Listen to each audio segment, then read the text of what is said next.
I mean, my hair did. It's looking all types of bad. But let's just see we gonna watch it, man. Like, I hope y'all been good. I tried to make a video earlier. It didn't go good. Y'all ain't hear me. So, but let's just get to what we gonna watch, man. Everything out already. I need somebody check on me. I didn't show y'all SC. I got grind.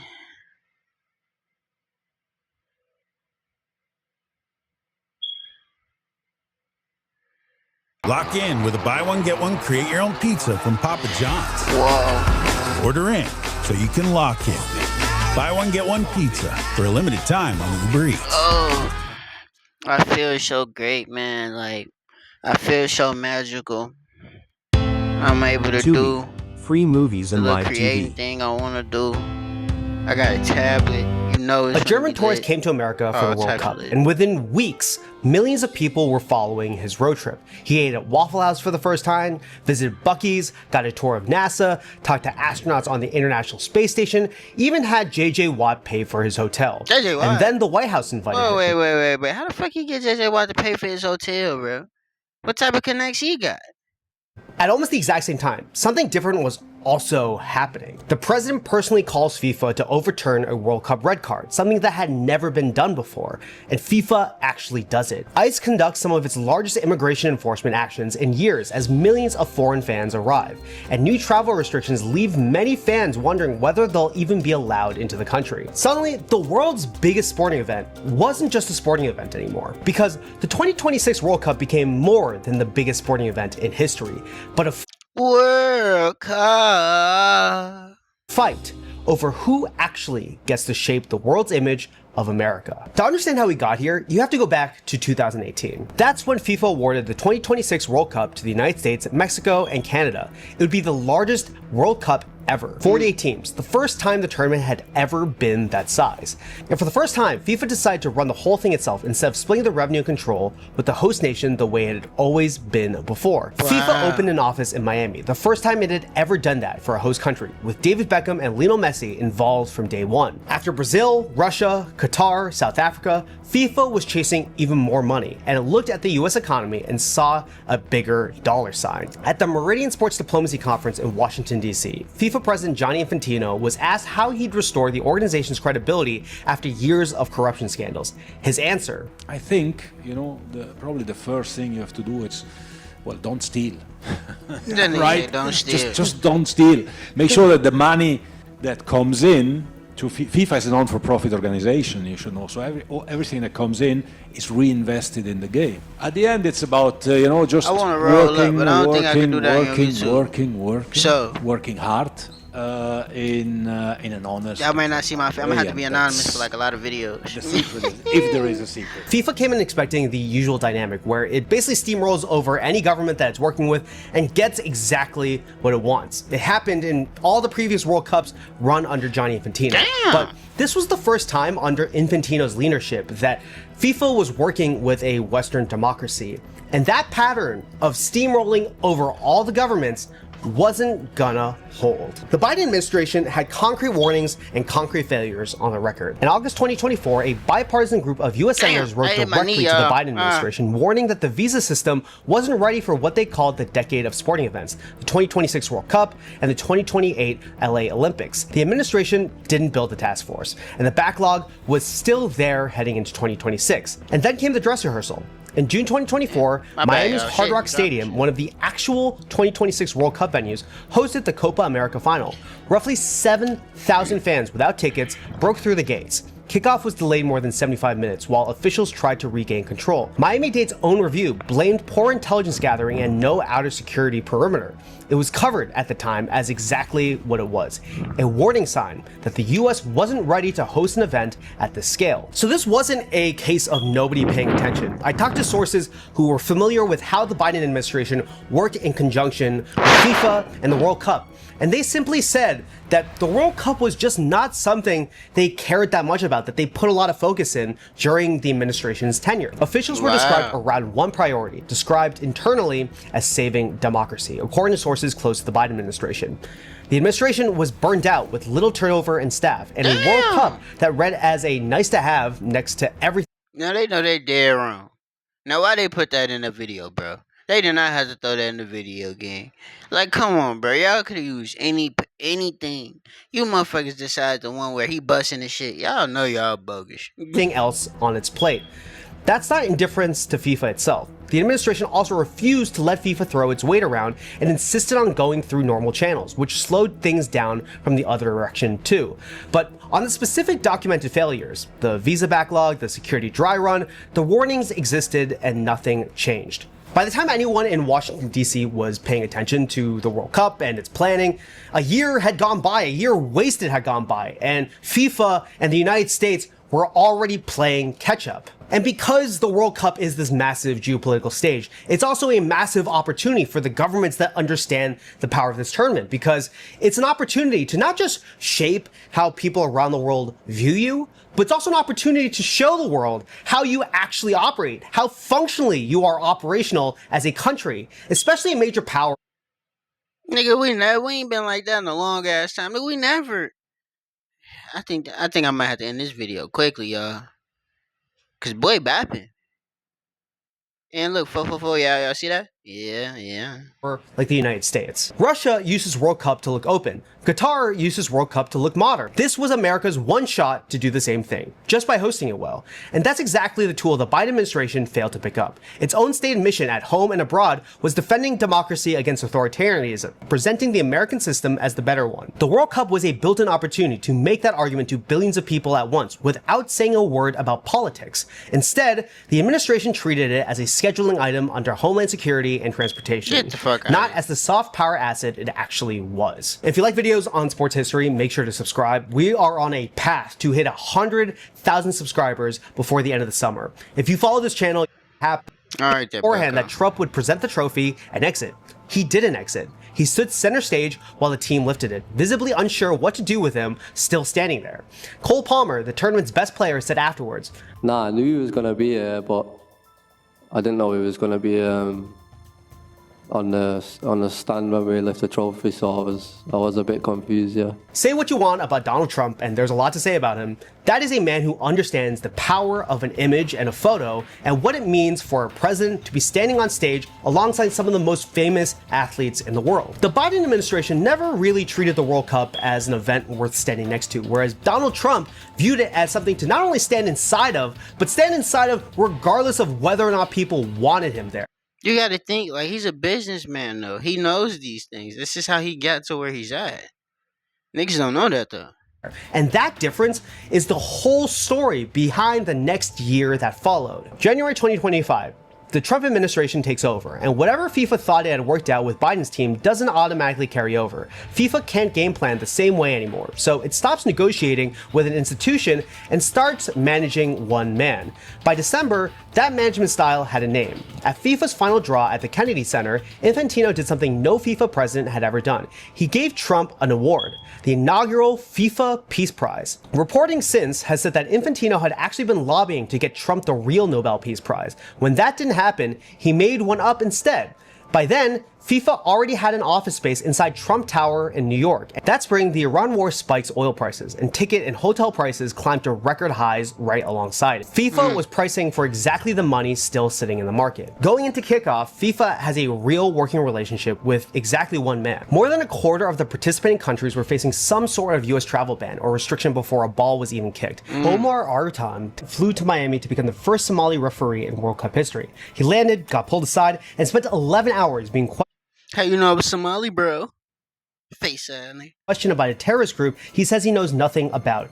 Then he was sent home. Somalia was on the list, one of 39 countries hit with travel restrictions 5 months before kickoff. 4 of them countries that actually qualified: Haiti, Iran, Senegal, the Ivory Coast.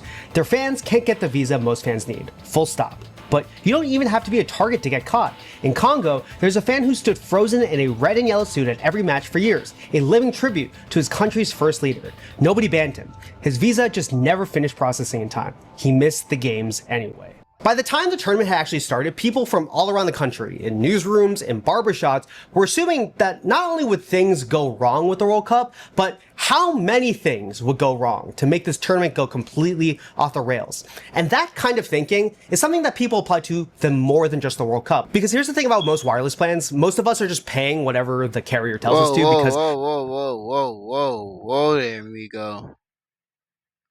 Did this nigga just switch to an ad this quick? Hey, bro, come we on, assume bro. We're not you here got for that. Switchman Sports Journal. Review by FIFA. I spoke to a man who's highly respected. July 6th, Balogun plays Belgium. The US loses 4-1 anyway. The only precedent anyone can find is in Brazil in 1962, 64 years earlier. The backlash is immediate. For the rest of the football world, this is a joke. If you thought FIFA had any credibility left, and Gianni Infantino, then it is gone. And look at ability left. And look at ability left.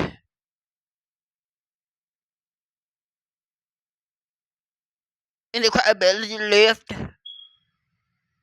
Now FIFA is going, those rules and those regulations, they apply to most, but not all. And that's when it gets really, really slippery. It's lawlessness. It's just FIFA running amok, saying, listen, this is our competition, and we can do what the hell we want. It's embarrassing. And then there was this. Back in May, DHS confirmed that ICE and Homeland Security investigation agents would be stationed at every World Cup stadium, present every single day during the tournament. This wasn't hypothetical. The summer before, at a FIFA match at MetLife Stadium, agents arrested an asylum seeker as he walked in to watch a game with his sons. He's been separated from his family ever since. In Los Angeles, stadium workers vote to strike over the threat of ICE deployment at SoFi Stadium. And the exact week Trump was on the phone getting a suspended player back on the field, ICE arrests surged nationwide to roughly 10,000, with officers ordered to put 80% of their time into arrest operations, including at least 30 people detained in Kansas City alone during the tournament itself. Which brings me back to something Infantino said at the Meridian Sports Conference. This is what Infantino wants people to think about the World Cup. You connect this with FIFA, who is an official provider of happiness to mankind since over 100 years. The fuck is he talking about? Look at this old Humpty Dumpty looking ass nigga. Like, bro, what the fuck is he talking about here, man? You know, the mix will be perfect. Yeah. For every World Cup before this one, the deal was simple. The host does work and the host shares in the reward. Roughly half the money stayed at home. Not anymore. In 2026, FIFA rewrote the contract and kept almost everything. The media rights, the sponsorships, the ticketing, the merchandise. 11 American cities are left holding the bill. The security, the transit, the stadiums, the overtime. FIFA isn't a partner anymore. It's a landlord. And the cities that built this tournament from the ground up are the ones who will be sending rent. Foxborough, Massachusetts found that out the hard way. Congress had budgeted $625 million for host cities back in July, 4 months before kickoff. None of it arrived. Gillette Stadium, Foxborough Stadium, 7 matches on the schedule, needed $8 million just for security, and the town's own select board came within a vote of denying the event license outright. It was the Kraft Group, the owners of the New England Patriots and the New England Revolution, guaranteeing the shortfall themselves so the games could go on. And during all of this, FIFA could not control the narrative within the host country. It was simply too big, and there was too much going on in social media for FIFA to really control it in the way that it had in World Cups past. And to better understand how these cities were dealing with all of this chaos leading up to the World Cup, you have to understand what the mayors of these cities were trying to organize and logistically figure out in order to host this event. Wait, if you were locked up at any Illinois juvenile detention center, such as Cook County, the Audi Home, or anywhere else in the system, a global settlement may be coming in 2026. Illinois Were trying to organize and logistically figure out in order to host this event. But sports is still that unifying, and I might add apolitical, largely, type of opportunity where we That get nigga to look actually scummy just as share hell. the brand of our community. It looked like I he do do some think shit we he ain't have an supposed to be doing. outstanding opportunity to share the brand of our country. Sporting venues For the brand of our are country. perfect for those types of convenings, and they do have a natural neutrality because the fans are from everywhere, and the background of the fans is. You know some bullshit going on, they put the niggas in the front. Think about that. And the kind of the politics of everything is left at the door. I don't think it will be a neutral games. I think we're going to have to see what the domestic climate looks like, what the geopolitical climate looks like. And that reminded me of hearing Infantino say this at the conference. In 4 weeks, we received 507.9 million ticket requests. 500 million ticket requests. 500 million. We could fill stadiums for the next 1,000 years of World Cups if we were to. So what we do now, we make a draw, and a few lucky winners will get their tickets, and they have to pay for that, of course, as well. So it will be, of course, an economic success, commercial success. FIFA will have generated an estimated $13 billion at the end of this World Cup. She was right, but not in the way that anyone expected, because outside of what was happening in Washington, D.C. with the World Cup, there was something else happening outside of the control of any politicians. A Colombian fan and an Argentinian fan meet on a beach and swap jerseys. No cameras from FIFA, no press release, and the clip pulls in over 13 million views on its own. An England fan shows up in Dallas in a cowboy hat 2 sizes too big, mid-rant about brisket. I had Texas barbecue yesterday, I had a lovely bit of brisket. It's the best beef I've had in my life. Dan McNamara, an Australian creator who flew in from Dubai, gets invited onto a stranger's boat in Miami. This is not normal in any other country. In Wakefield, Massachusetts, a group of Scottish fans rent an Airbnb. At 6:30 in the morning, one of them stands in the front walkway playing bagpipes in full Scotland kit. A neighbor named Mike Morrison films it. The Scots spot him across the street and invite him over for an 8 a.m. beer. And it wasn't just Americans doing the welcoming. Mexican and South Korean fans built one of the tournament's strangest, warmest alliances, a friendship that actually started back in 2018, when Mexican fans celebrated South Korea's upset of Germany because it helped send Mexico through, and a chant was born. Goleado, ya eres mexicano, hermano, goleado, ya eres mexicano. Korean brother, you're already Mexican. In 2026, it came roaring back. Mexican fans danced to Gangnam Style, with Korean fans in the stands. Outside a stadium in Guadalajara, Korean fans stopped from bringing in a bottle of tequila, just opened it on the sidewalk and shared it with a Mexican fan standing by. On opening day, Mexican fans tossed a Korean fan into the air, celebrating a win that wasn't even his team's. And running underneath all of it, since the first week of June, 6 weeks ago now, there's Freddie. He went to Waffle House, Taco Bell, Buc-ee's, Chipotle, Buffalo Wild Wings, Wendy's, Chili's, a tour of NASA, a live call with astronauts on the space station, a hotel JJ Watt paid for without being asked. None of this was in FIFA's marketing budget. None of this was part of the White House sending out journalists to cover events like this. This was people just being nice and not knowing if anyone would actually see what they were doing. By late June, Freddie was the biggest thing to come out of this World Cup that nobody in charge of the tournament made happen. He gained hundreds of thousands of followers, watching a guy in a Ronaldo mask eat his way across the South. And then old tweets got dug up, some appearing to show racially charged comments, which Freddie says are stripped of context. Alongside that, he says fabricated screenshots and doctor photos started circulating too. And by the end of June, Freddie deleted his X account, calling the backlash toxic. On July 1st, the government stepped in. Nick Adams announced that Freddie would visit the White House, despite the quote, hateful and angry radical left's vicious attempts to dox Freddie and intimidate him into submission. Germany had just been eliminated on penalties. The invitation happened anyway. But if you zoom out, this story about Freddie basically sums up the entire World Cup, because it was something that was real and good until it got big enough that someone in politics wanted to use it. But here's the thing that almost nobody predicted when this tournament started. By every single measure on a spreadsheet, this World Cup has been a massive runaway success. The tournament has set massive TV records in the United States for soccer, and social media interactions around the World Cup are up 38% in the United States. Total digital interactions across the tournament are on pace to double 2022's 5 billion. Economists are projecting a $40.9 billion contribution to global GDP and more than 824,000 jobs supported worldwide. In the US alone, estimates put the total economic impact north of $30 billion. And the thing that FIFA, the Trump administration, the Biden administration, all failed to protect, the actual growth of this sport in this country, happened anyway. If you got hit, even as a passenger or in an Uber, you need to try this. I'm an attorney, I've been doing this for years, and I'm standing here because most people walk. This sport in this country happened anyway, without their help. American interest in soccer has climbed from 8% to 12% of the population since 2022. Among 18 to 34-year-olds, it's nearly doubled, from 13 to 22%. Jersey sales are 1,400% year over year. None that required a functioning visa office or a White House press strategy. It just required people watching a German tourist at a Waffle House and deciding they wanted in. But behind every single one of those numbers, two major things were happening, and none of them show up in a chart. Somewhere in America this summer, a stranger is handing a scarf to someone whose flag they don't recognize, and somewhere else, a president is on the phone with the head of FIFA, arguing about a red card like it's a matter of state. Both of these are happening at the same time, powered by the same tournament. One is built from 1,000 small, unscripted moments of warmth. The other is one man reminding the world who's really in charge. Neither one is winning. They're both rising together. A country being loved and watched with suspicion in the very same breath. Gianni Infantino calls FIFA the official provider of happiness to all of mankind. Cap. It's not, and it never was. A country's most important export was never its government. It was never its brand management, its envoys, its press releases. It's the people the world happens to meet when it shows up, and held that up.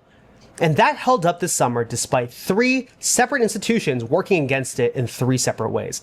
Washington, D.C. didn't build this World Cup. FIFA didn't sell this World Cup. And when the World Cup got big enough to be worth claiming, the instinct wasn't to protect it. It was to grab it and use it. Nobody in charge of this tournament built what people will actually remember. Not FIFA, not the White House, not this administration, and not the last one. This World Cup got built by one stranger, one at a time, doing stuff on camera to share their joy and their love and their pride of their home country. And they were handing out for free the one thing that institutions were failing to create on purpose throughout this entire World Cup process.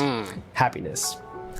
Thank you so much for watching. Make sure to like, comment, and subscribe. We're on a path to hit 100,000 subscribers for the end of the summer, and I appreciate all of your support during this World Cup run.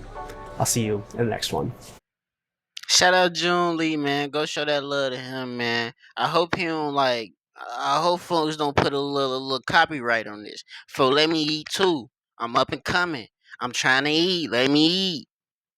If they ain't gonna let me in the door, I'ma kick it down. You know how we going, man. Smooth guy, not the new guy. Y'all be easy, stay blessed, stay loving, and keep your heart holy and keep your heart blessed. I love y'all. See y'all in a couple seconds.